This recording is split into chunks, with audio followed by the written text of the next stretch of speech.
کی۔ بحیرہ روم کے داخلی راستے پر ہونے کی وجہ سے 1830 کے بعد یہاں یورپ کی دلچسپی بڑھی۔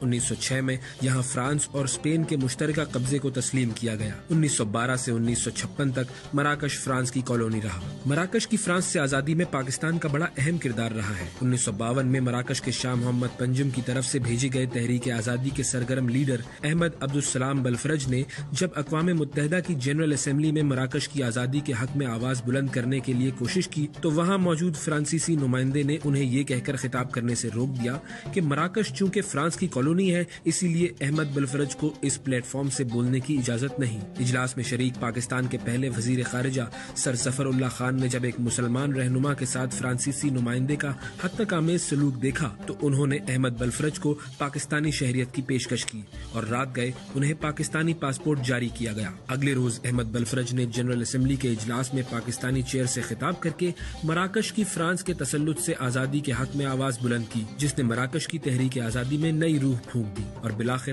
19 نومبر 1956 کو مراکش فرانس کے تسلط سے آزاد ہو گیا۔ آزاد مملکت کے قیام کے بعد احمد عبدالسلام بلفرج مراکش کے پہلے وزیر اعظم نامزد ہوئے۔ احمد بلفرج آج اس دنیا میں نہیں مگر وہ جب تک وزیر اعظم کے منصب پر فائز رہے انہوں نے اپنے دفتر میں پاکستانی پاسپورٹ کی کاپی آویزاں کیے رکھی اور وہ ملاقات کے لیے آنے والے ہر شخص کو پاکستانی پاسپورٹ دکھاتے ہوئے بڑے فخر سے کہتے تھے کہ مراکش کی تحریک آزادی میں پاکستان اور پاکستانی پاسپورٹ نے ان کی بڑی مدد کی۔